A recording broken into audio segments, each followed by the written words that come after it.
Graduate University Indigenous Peoples Day event. I want to thank you all for joining. We are recording this session, just to let you know. And we are just so pleased to see a wonderful turnout for what I'm sure will be a wonderful and very interesting conversation. I just want to say that on this Indigenous Peoples Day, unlike others, I will refrain from doing the land acknowledgement. Instead, I wish to ask that you take the time to not only deeply reflect, but also to commit to action that will move our world back into balance. We see all around us a world out of balance, the hurricanes that are currently battering Florida, and the continuous wars and degradation of life on our planet. Indigenous knowledge is not just a talking point, a vibe, or a theoretical framework. It is about actively building relationships and kinship to all that exists, everything seen and unseen. Let us use this day to think about how Indigenous worldviews may inform our collective action, not tomorrow, but today. Consider the type of ancestor you will be for future descendants. What have you left undone that needs doing? With whom do you need to build bridges or make amends? Ask yourself, how much does your psychic presence weigh with others? Are you light or are you heavy? Do you require extra lifting from others? Or are you an individual who can lift up other people as well? When you enter a room or a space, do you enter gracefully and leave gracefully? What conditions do you leave others in once you leave? Reflecting on these questions allows us to return to our original instructions as human beings, that being in relationship is what matters the most. And this is at the heart of many of our Indigenous teachings. May these conversations today be a spark for future action. So thank you for allowing me to say and share those words with you. At this time, please allow me to introduce to you our guest speaker, Dr. Mathias Risse. Dr. Risse is the Berthold Beitz Professor in Human Rights, Global Affairs, and Philosophy, and Director of the Carr Center for Human Rights Policy at Harvard University. He also serves as Director of the Program on the Ethics of Emerging Technologies at the Edmond J Safra Center for Ethics. Mathias's academic work has focused on questions of global justice, ranging from human rights, inequality, as well as the philosophy and politics of technology.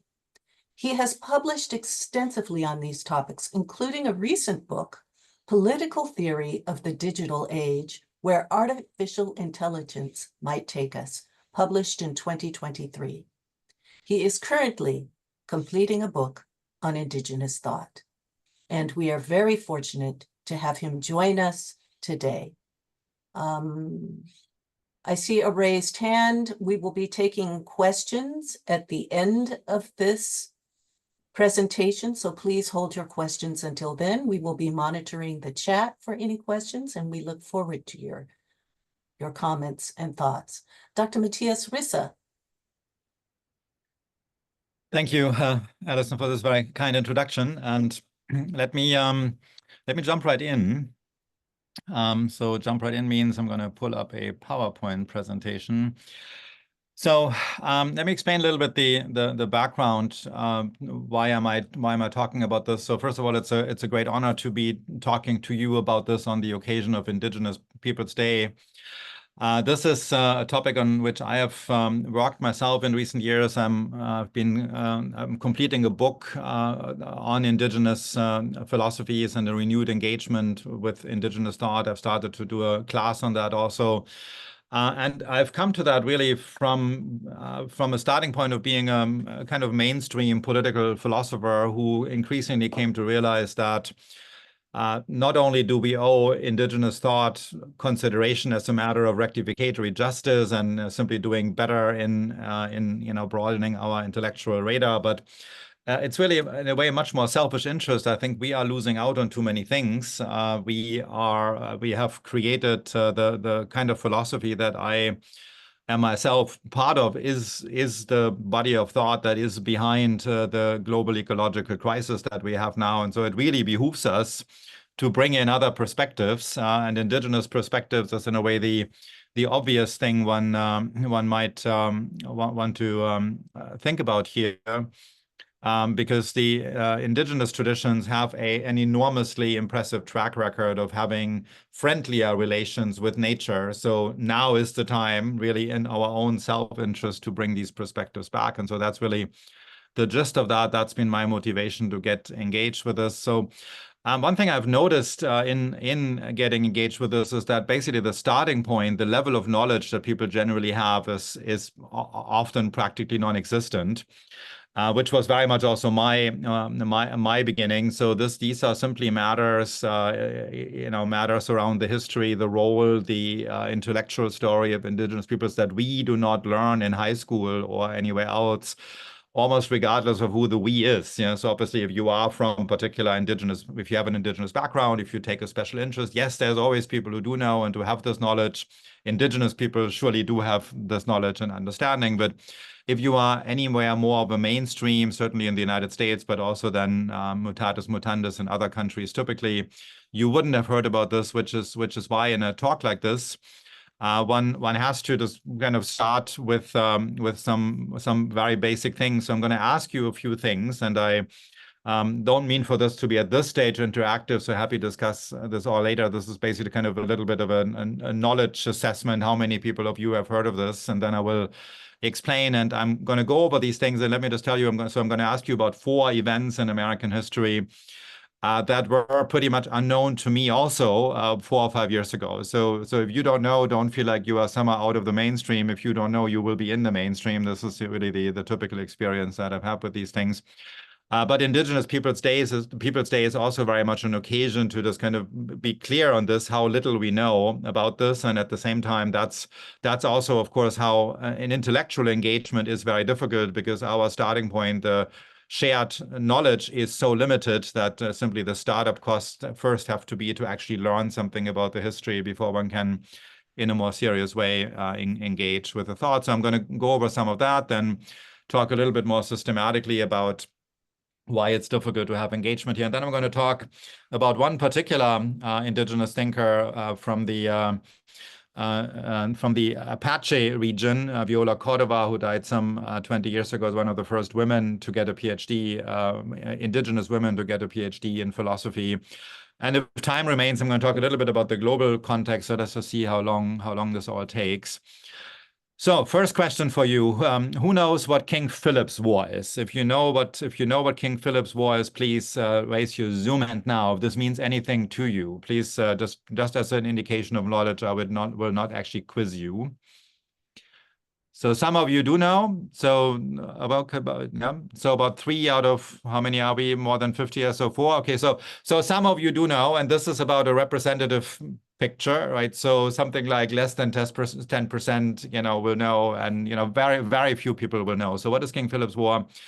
We're based here, and I'm based here in the Boston area. So this is something that happens in the Boston area. So it's in a way it's more curious. The people around here have never heard of this. But so this is some King Philip's War is a major military engagement between English settlers and indigenous Native American tribes in the 1670s.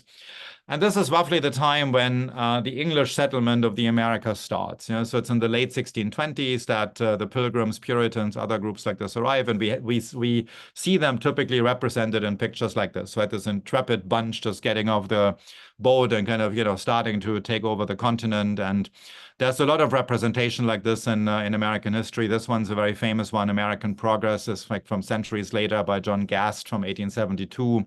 Kind of capturing this understanding that still is baked into American history of this takeover by intrepid, technologically supported, sophisticated people who are ever more pushing into the background the original savages who lived here. It's this kind of historical picture that we have. So this is roughly, so this is my region here. So there were these various tribal formations, the Massachusetts, who gave the name to the state, the more important for the historical story, the Wampanoag, slightly further south, and a bunch of slightly further south, and a bunch of other groups. And so these people arrived, so the Pilgrims and Puritans arrived, and one basic thing to understand about those circumstances already, which most people actually do not know, is by the time they arrived here in larger numbers, most of the local Massachusetts and Wampanoag were actually already dead.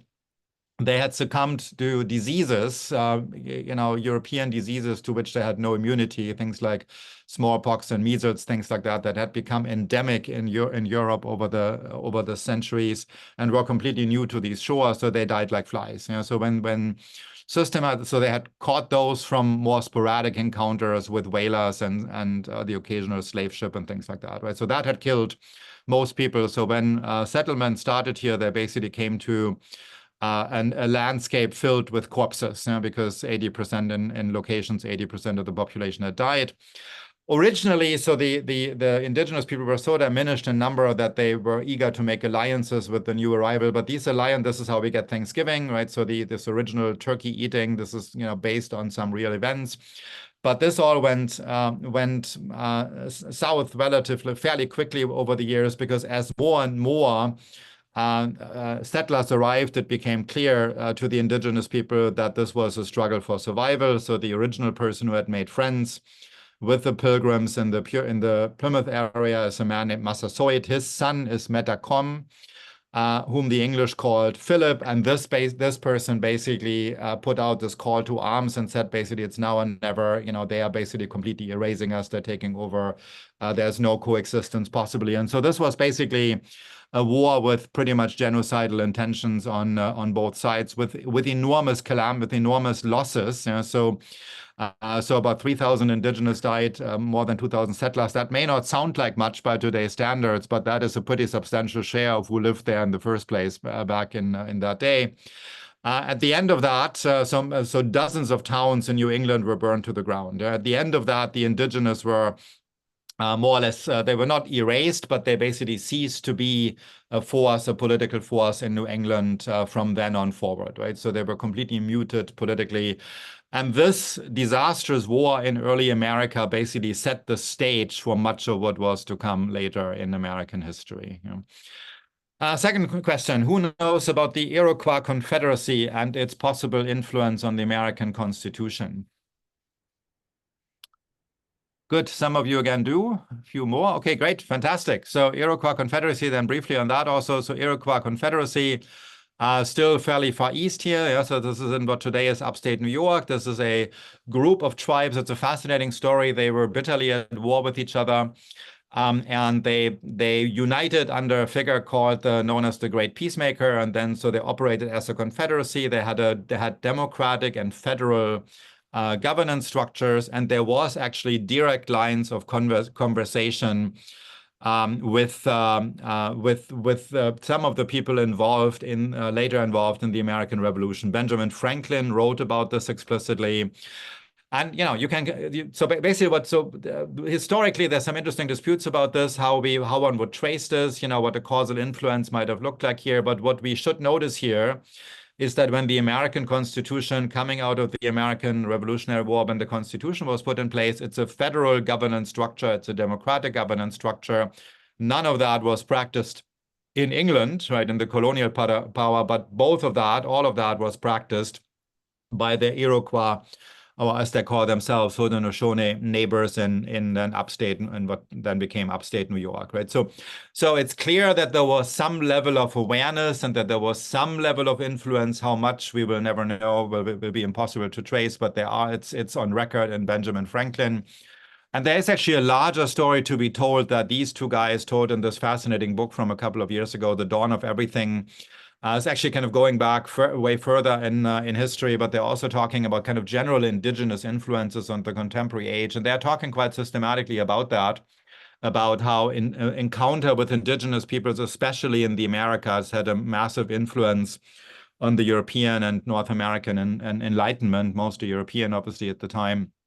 by engaging with this completely different culture that was used to completely different governance structures, ideas about freedom, equality, authority, all of that, legitimacy was very different. So Graeber and Wengrow basically say there's something that the thinkers from this period actively perceived as the indigenous critique, and the indigenous critique on their own living arrangements then had an influence on their thinking, so set a lot in motion, a lot of critical thinking in motion in the 18th century. Third question, that's closer to home where you live now. Who knows what the California genocide is? Ever heard of this? California genocide. Some of you do, yeah. Okay, so California genocide, this is actually, if you Google, there's plenty of references on that on the internet. So your current governor, Gavin Newsom, has actually recognized that, has acknowledged that, has apologized for that. But it's actually, it says a lot that this is not trickling down, right? So kind of this doesn't make its way into public debate because it's just too painful, I suppose, for people to think, that of all places, the Golden State would have been founded in genocidal activities, and yet it has. So this is the story of California as a state. So you will know some basics of that. So California, the U.S. takes California from the Spanish in the 1840s. And then pretty much right away, gold is found. So there's this massive gold rush that happens. When something like this happens, a gold rush happened in other contexts in South Africa, is really bad news for the local population. Right? When you have like thousands and thousands of people going there for no other reason than to satisfy their greed. So there's nothing good that ever comes of local populations from something like that. And so what we find in California at this time is we observe the steepest population decline in a decade ever recorded in American history. It was way worse than anything even that happened on the East Coast before. So in this period between 1848 and 1860, so this is roughly when the gold rush was at its height, the native population fell from an estimated 150,000 to about 30,000. Yeah? And so many of them also, as always, died of European diseases, right? So these diseases are always ahead of things. Many of them were enslaved. And many of them were simply shot. They were in the way. So they were kind of just not wanted there because they were just shot for sport, sometimes also. So the population decline was enormously precipitous.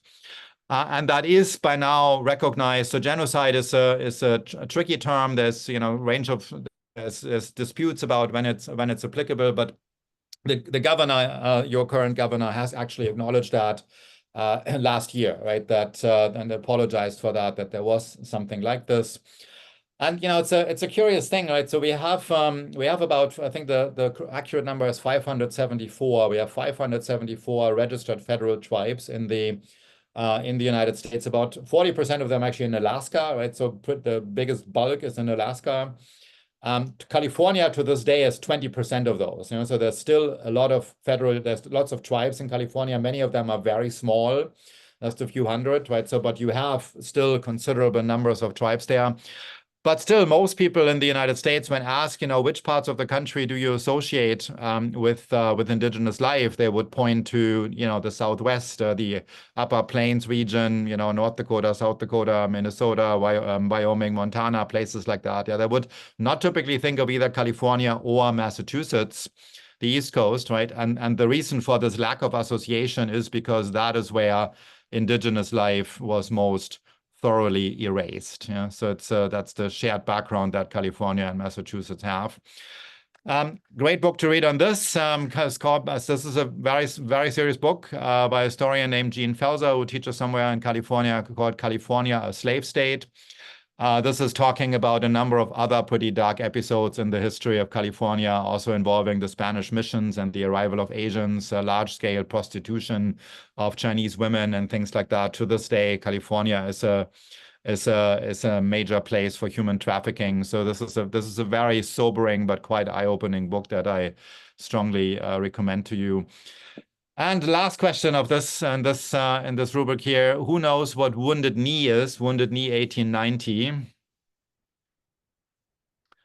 Okay, some of you do. I see it's the same faces that tend to know these things. So okay, so you have a good. So you have a contingent of knowledgeable people about these matters in your midst.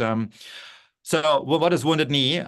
So Wounded Knee is, first of all, a location in South Dakota. It's a place on the southern end of South Dakota, in fact. And it's historically quite important. It's like a breaking. It's a breaking moment. It's a cutoff moment in a way, and cultural divide moment. That's the right word in American history. So Wounded Knee is kind of symbolic for the completion of the conquest. It's symbolic for the completion of the westwards expansion of the United States. On the Great Plains, so people we know as the Sioux, who called themselves Lakota, Dakota, Nakota, kind of sprawling system of tribes and bands and smaller groups. So they had very different understandings of what it means to be organized as political formation. There were sprawling formations. They were very powerful, right? So they had over the decades and really centuries, they had cultivated the horse.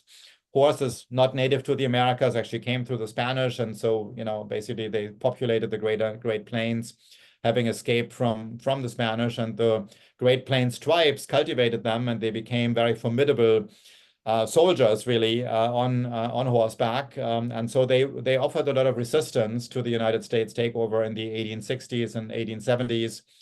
Then this kind of phased out. It was clear after the Civil War, the American army had just become too powerful. So, and the ultimate end of that was a massacre of about 300 Lakota, many women and children, many shot while they were fleeing.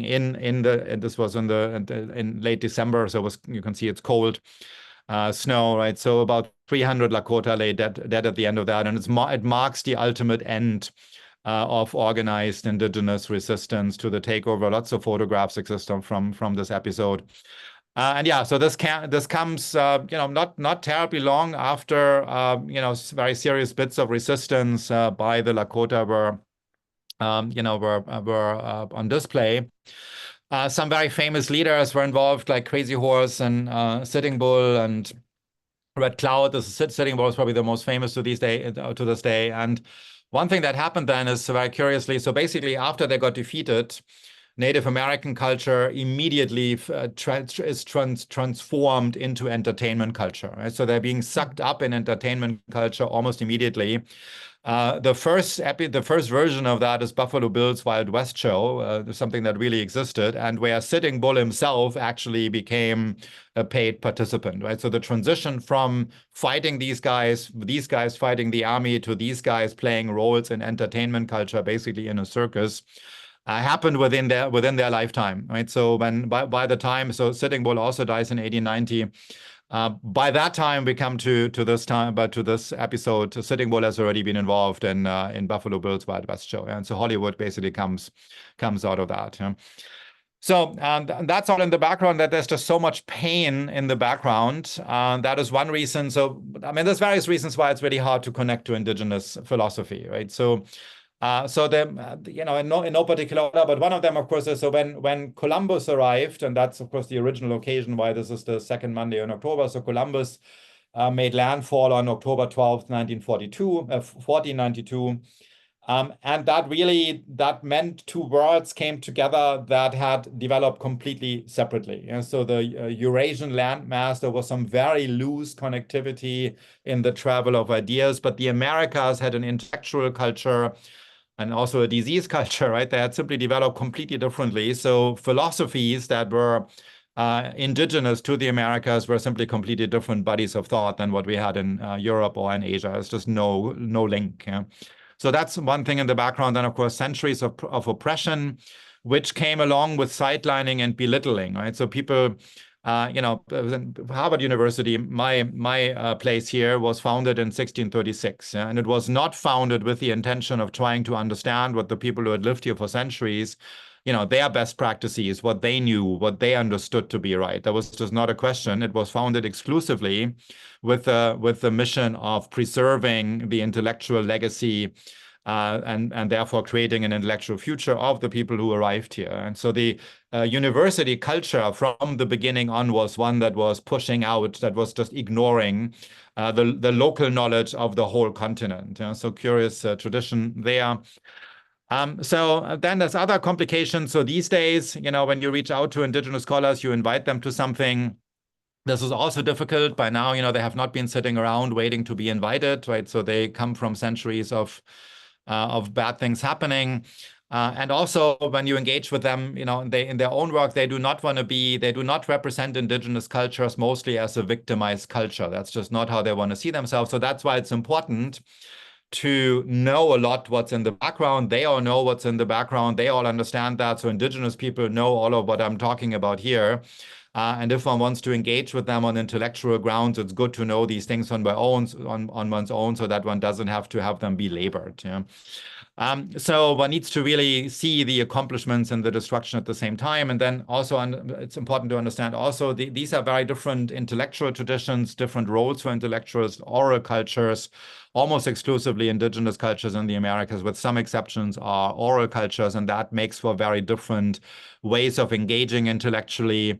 The role of intellectuals, that might sound strange when I say the role of intellectuals in indigenous societies, but that's because we are already assuming an intellectual is somebody who writes books and has a job at a university, right? So they had other kinds of intellectuals. They had oral culture intellectuals.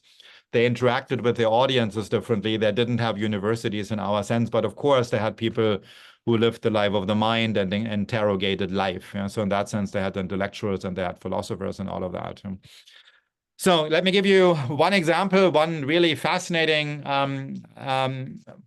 person, an indigenous philosopher, again, one of possibly the first, or at least at the very least, one of the two first indigenous women to get a PhD specifically in philosophy is Viola Cordova, who died some 20 years ago, was Gisarilla Apache on one side, Hispanic on her mother's side. So the Gisarilla Apache. So this is one important thing to understand is about the colonization of the Americas is came from different directions, right? So it was the English colonization from the east. There was the Canadian colonization from much further north, and then really all the way down to the end of the Great Lakes. That's why you have all these French names in northern Minnesota.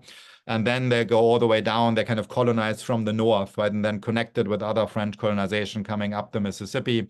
So all the way, the Mississippi goes all the way to Minnesota, right? So one doesn't quite associate that. If you think of New Orleans and the Mississippi is in New Orleans, well, the Mississippi is also in Minneapolis.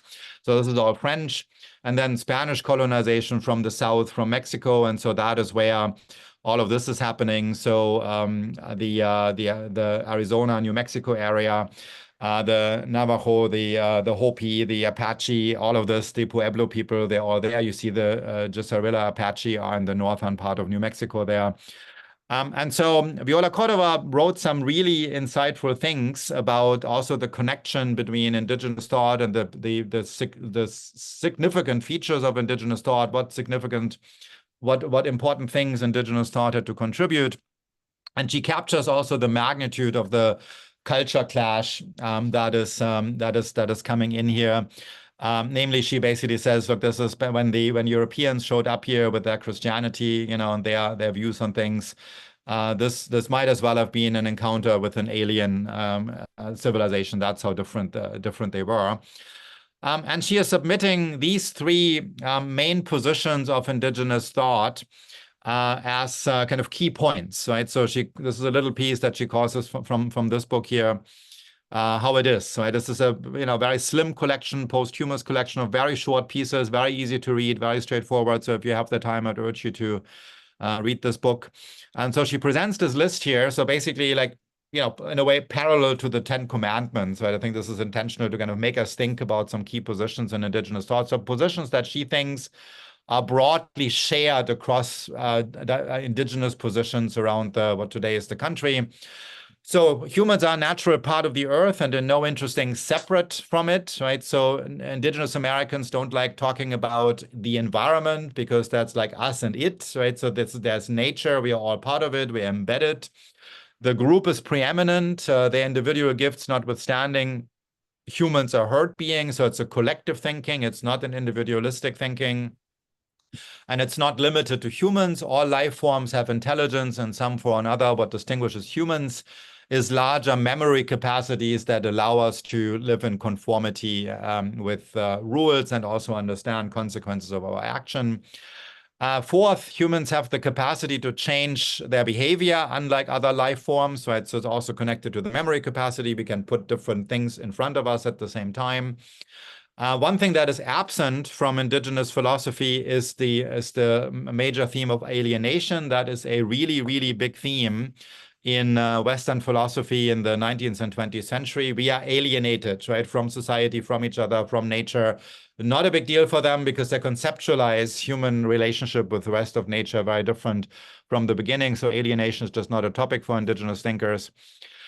Then sixth, a human is both mind and body, matter and energy, and requires both to exist in the first place, right? So there's a certain complexity. There's no, to the human body, there's no reduction to, in particular, a very common view in Western science is it's all reducible to the body. Everything else is kind of epiphenomena. So there's a more complex understanding of the human body. The humans are 1.7 are one in many equal life forms that all have a role to play in the overall ensemble of life on Earth. So we are part of, you might say, an ecosystem, right? And we are one species and many there. Human life gains meaning from its role in the whole system of life, and knowledge and wisdom arise from learning about what that role might be. And a couple of other things, but you get the gist of that, right? It's a lot about embeddedness, individual into the group into nature. There's an expansive understanding also of personhood. Yes, we are persons, but personhood, applies to animals. Personhood applies to chunks, to ecosystems, right? So what makes for personhood that there's some integrated togetherness and interactivity, that is something that applies much beyond humans. Yeah.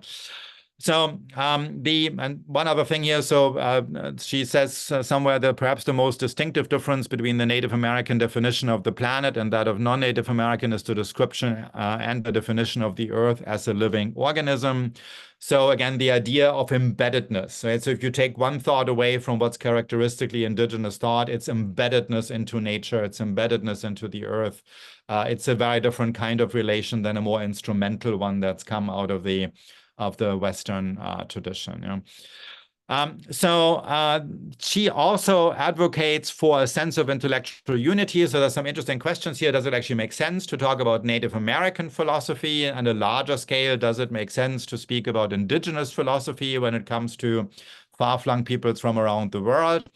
And the answer actually is yes. So for the indigenous around the world, maybe you can talk about it in the Q&A, but since this is obviously a much bigger topic, but it definitely makes sense for Native American philosophy to talk like this, right? That there is a Native American philosophy, because these groups actually also through ideas kind of floating around and spreading and, really traveling with the people who would travel, they have a lot more in common with each other in spite of all sorts of differences. They have a lot more in common with each other than they have in common with European thought, right? So there's a body of thought that makes sense to call indigenous thought by way of contrast with the newly arrived European thought. Yeah. So I'm a little bit over time. If Alison, should I talk about the global context? Yes, please. Yeah. Okay. Please. So then let's briefly talk about the global context. So indigenous people, there's about 500 million indigenous people around the world self-identifying. They exist in about 100 countries all around the world. They exist in every continent.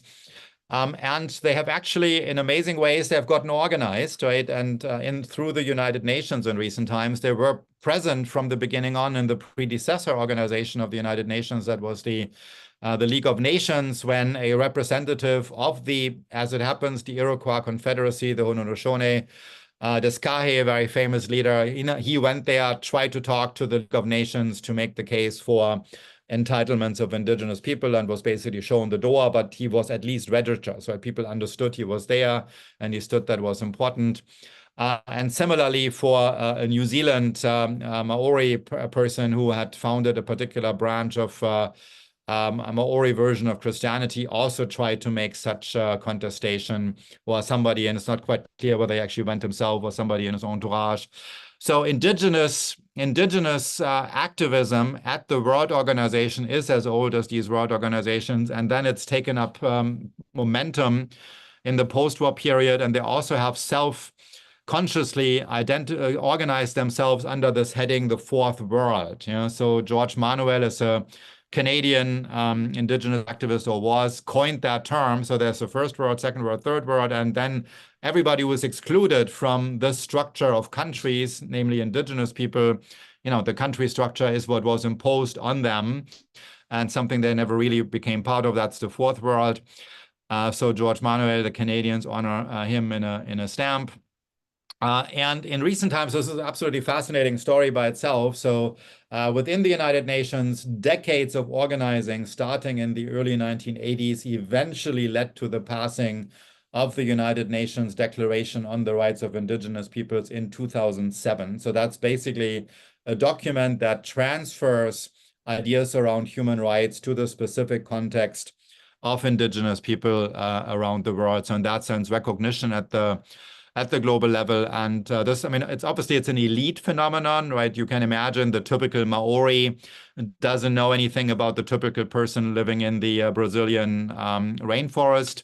But leadership structures in these organizations actually put their heads together, realize they have a lot in common, realize in particular that ideas around interconnectedness with nature, global phenomenon, and therefore really go very deep. And that's how it makes sense to talk about indigenous philosophy as a phenomenon that comes from a time when human beings spread around the world took over, related to particular parts of the world, built deep relations, sustainable relations, built ideas around interconnectedness. And to this day, that's what they share, because that's what it took to survive there. So that is why, even though we are talking about cultures that have developed in complete separation from each other, it does make sense to talk about something like indigenous philosophy, because it goes very deep in human history and reflects some basic things that they do and thought of as they were adjusting to the new situation. So let me stop there. There's a lot to understand, a lot to explore, and I think it is. It's important and interesting in all sorts of ways, right? It's mostly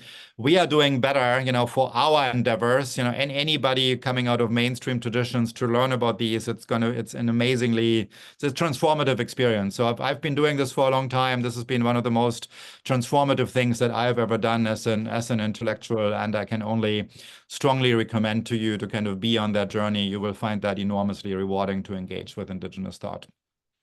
Thank you. Thank you so very much, Dr. Risse. This was an excellent presentation. What was nice is you give the sort of historical backdrop, which is oftentimes missing, and therefore leads to a lot of confusion for people about, what do we mean when we say indigenous thought? Where does that come from? What is the genealogy of it?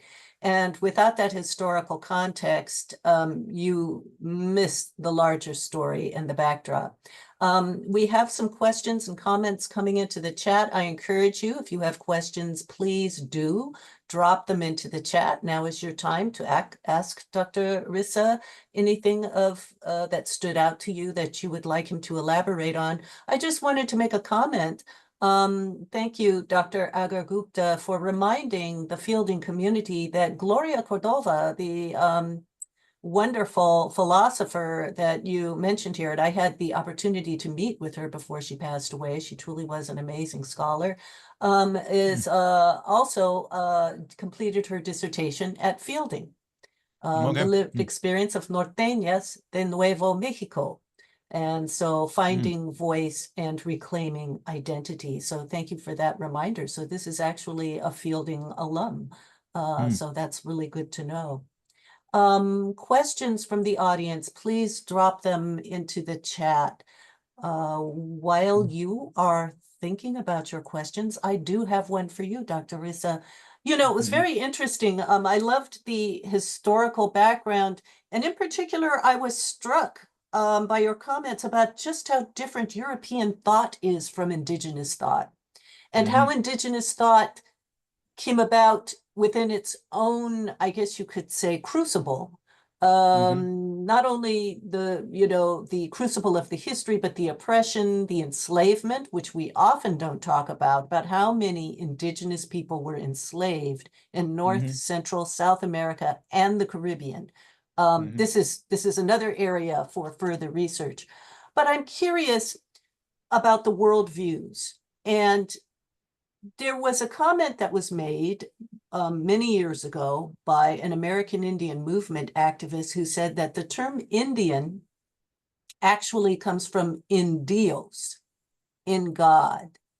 And his understanding was that Indigenous peoples' worldview or philosophical perspective was in alignment with nature. They were in God, that they had not been cast out from the Garden of Eden, which brings to bear, well, was Western philosophy, is this notion of individualism really a casting out of the Garden of Eden? I'm just curious what reflections, thoughts, or comments you might have to that. Yeah, that's interesting. So first on the name, so I'm holding it there with the standard story, right? So the original version of Indios is because Columbus thought he was in India.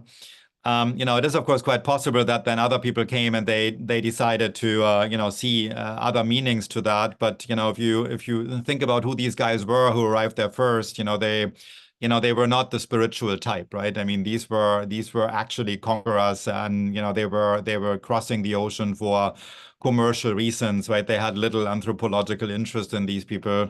So I think this pedestrian story about, how it's really Columbus was confused about where he was, right? That's how, they thought he was in India. That's why they called them Indians. And then other interpretations came in later. Strikes me as more plausible. There's, by the way, a really funny joke about this name thing. So there's a very famous indigenous intellectual from the 20th century. His name is Vine Deloria. And Deloria was also famous for his sense of humor and his, how he also wrote about, how that really was an Indian, a Native American sense of humor. And he said, he was asked once, how do you feel about being called Indians?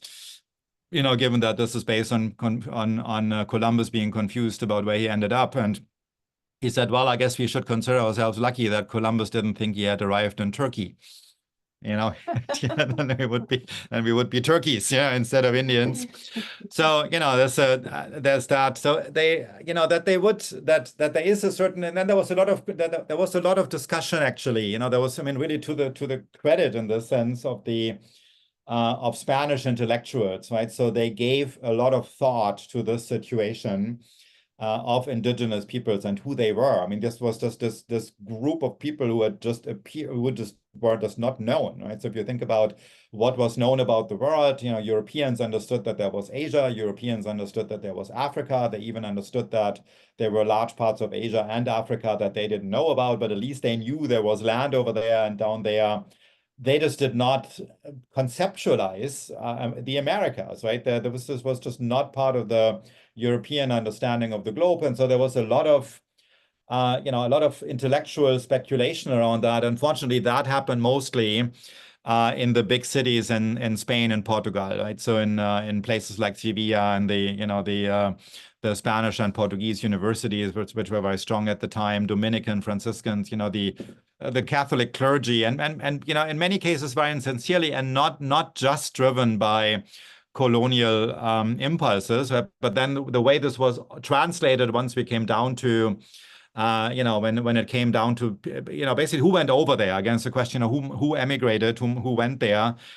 And initially, this is very different from the English settlement in the 17th century here in Massachusetts area. Who went to Central and South America were basically men, bunches of guys with weapons who went there to claim land and claim women. Yeah, so very few families very few women went in the original stages. So that's why we have very different demographic developments, and they came there just to take. So the history, unfortunately, of all these countries in Central and South America is that history of people who came there to take. And so my sense of this history is that voices like that coming in, let's think of these as, people who still inhabit paradise, were, admirable sideshows that never really got the bite on reality as it was unfolding there. Thank you. Thank you. And I think your emphasis on the role or perhaps the unfortunate situation for women would be another side conversation and question. But I want to move to some of the questions from our audience. One of our audience members, thanks you for the lecture, said it was really interesting. Her question is, what would you recommend young people like us do to keep Indigenous principles, thoughts, and history alive? Especially since nowadays the world is moving so fast with globalization, technology, AI. And I know you've done a lot of research in AI and its impact. Well, I'd say in the first instance, basically make yourself knowledgeable and bring other people into that process. Yeah, so make sure wherever you are, whoever you are in life, to make this one of your missions, and kind of contribute to a situation where indigenous thought is something that's taken seriously. And also, we are thinking more so that's kind of the intellectual dimension, right? And so also where it behooves us, to take an interest in that, because it might just help us with the climate crisis.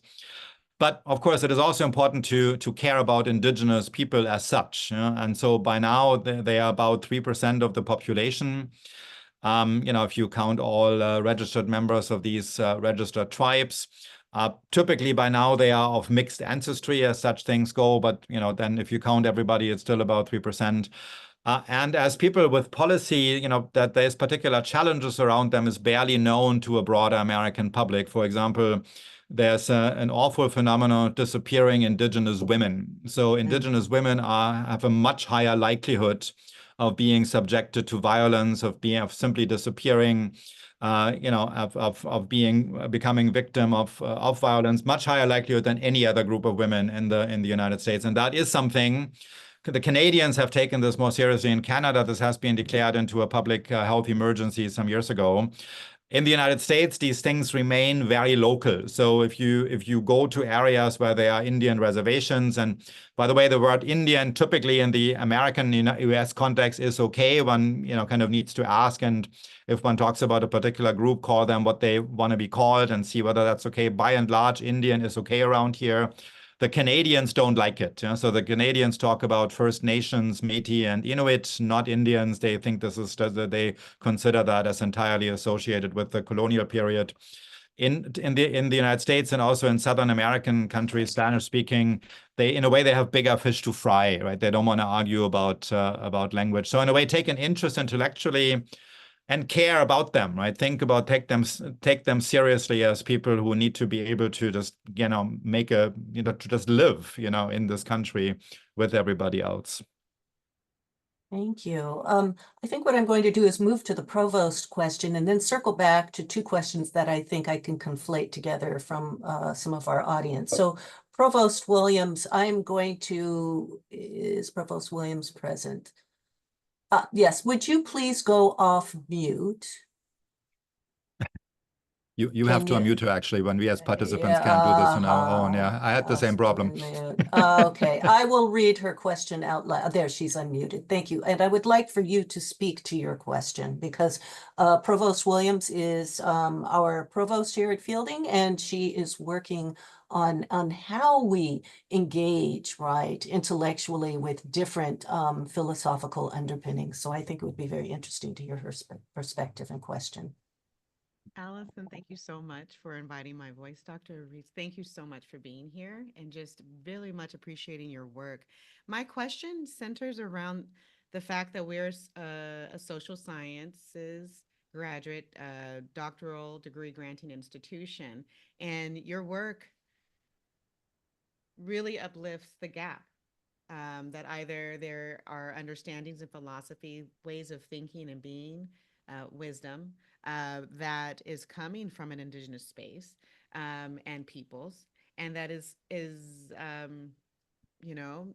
not cited appropriately or at all, and or is just missing. And so when I think about our work in the social sciences, which is largely around understanding human beings, people and individuals and groups, and how we work and do our work together, how do we or what is your thinking about if those formulations were included in the canon of thought that we do have at our disposal, how that might shape, or what you imagine might be different in the ways that we're thinking. What more, or as I say in the final, I think when I got around to like the point of my question, what might you say is possible in our work by a more full integration of this thinking and conceptualizing? Yeah. Very fair question. Let me say first, I am not used to seeing provosts with such cool glasses, so this is pretty amazing. So I think more provosts should be doing it. So ours definitely does not make such appearances. So I congratulate you on that, first of all. Yeah. So this is a very intriguing question, right? So what are we getting out of this? Yeah. And so this is a question. What can we hope to get out of this? And I teach this semester-long class now for the first time. And this question is constantly in the forefront of our minds in the classroom also. What are we learning here? And so there's very different answers depending on which question author we are talking about. Let me just kind of give you two extreme examples that illustrate the spectrum here. So one author we have been reading is a Lakota author actually named Lame Deer. Also goes by John Fire is his English name, so the full name is John Fire Lame Deer, and he was a fairly famous person in the late 60s into the 70s. The hippie generation thought very highly of him, and he had an understanding of human life as a symbolic life, and we're all living symbolic lives. So we are connected to so many things, right? Just imagine all the clothes you are wearing at this moment, the objects around you, the things you're kind of doing day to day. How many production lines, intellectual, material connectivity there is to other things, how what you do affects what's happening around you in nature, other people. And so the proposal here is you are in a way, so you are representing all of that. Yeah, the connectivity means you are representing all of that. You are symbolizing all of that, and you can look at every object that way. So he illustrates that himself in this book, Lame Deer, Seeker of Visions. It's a joint work with an American author named Richard Erdős. So he's talking about a cooking pot, right? He says there's a cooking pot, and there's the steam coming out of this, and the pot is material. The potatoes in there connect to the earth. The steam is water, goes back to the sky. It's all connected somehow. It's all representing. It's all symbolizing. And so we ourselves, our bodies are symbols for everything we are connected to. And so we represent all that. And for us to represent this well, we need to take care of things. We need to play a role in taking care of things. And so as an invitation, it's basically it's an understanding of the meaning of life, really, right? So this is a way of thinking about personal significance. See yourself this way. And one thing to say about that is this is a way of life that is not really open to us practically. So, it's just very hard for us to get out of our life situations and really live this way. But what's still useful about this is to think, okay, there is these other possibilities of thinking about being human, being integrated as a human into the rest of the world. Let this be on your radar, so that you do not think what's kind of normal to you, what's clear to you is the only thing there is. It opens the mind for deliberation. So that's one example. And another example is simply to take an interest in indigenous. So that's what's much more practically doable, right? Is if you this maybe not so much a social science, but think about the natural sciences, right? So there's often a little bit of a condescending attitude that natural scientists say, we're doing all these experiments and these guys are doing whatever analogies, but they have a fascinating book by Robin Wall Kimmerer, Braiding Sweetgrass. It was a bestseller a number of years ago, which speaks very highly of the American reading public that became a bestseller, by the way, because that's a pretty sophisticated book, bringing together indigenous biology, indigenous philosophy with Western biology, which she is all trained in. And she basically says, we indigenous people have drawn all sorts of analogies between the life of plants, how plants live, how plants arrange things, how plants have come to solutions, evolutionarily speaking, and how things work in society, right? There's fascinating analogies that are actually productive. And much of that is actually reflected in what science. So there's a lot of kind of good heuristics coming out of this for what what then the lab scientists with Western degrees do. So it doesn't have to be an adversarial attitude, just to kind of having an open-mindedness. And from a natural scientist standpoint, you can basically say, look, these guys are bringing you centuries of data. How cool is that? Right. So, we all in our lines of work, in very hands-on ways can find ways of putting our heads together, because, we develop different methods and different ways of thinking about things around us. And, clearly there isn't one that is completely misguided, but there's productive intersections to be found. Thank you. Thank you, Dr. Risse. We have a couple of questions. I'm going to conflate two of them into one because I think they sort of overlap. And basically, it's, if I distill these down, they're really asking how Indigenous thought has had an impact on European thought. I know you've given a little bit of that in your presentation. Is there anything that you would add? And in particular, how much of that impact has had any impact on institutions? The new colonialist political system and the European philosophy itself?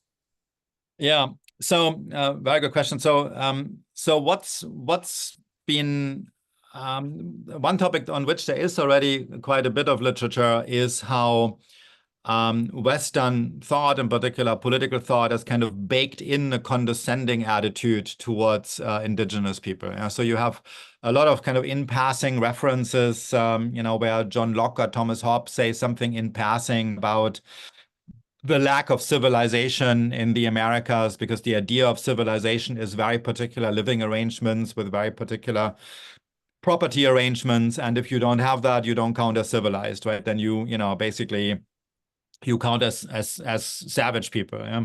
So the condescension has been known for longer. And there's now an increase in interest and also just understanding, tracing how there was positive stimulation. And that is what Graeber and Wengro in this book and a couple of chapters fairly early on in the Dawn of Everything are doing. Where we have, authors like Montesquieu, who writes a piece called The Persian Letters, right? This is like one example of kind of tracing.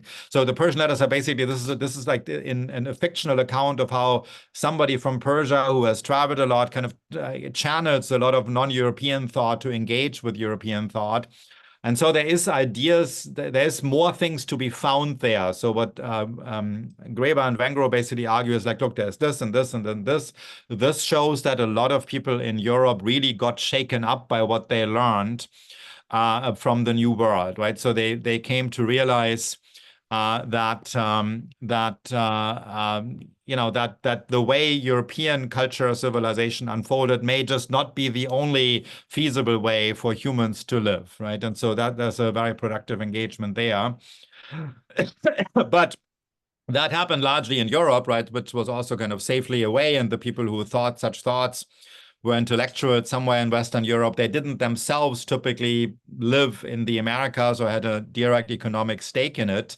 So the people who were here typically pushed their interests very hard. And that's why you have situations like, Harvard University is of interest in this context, not because I happen to work there, but because this is actually the oldest university that still exists. So that was founded right away and, put the curriculum in place right away is to set the stage for curricular development.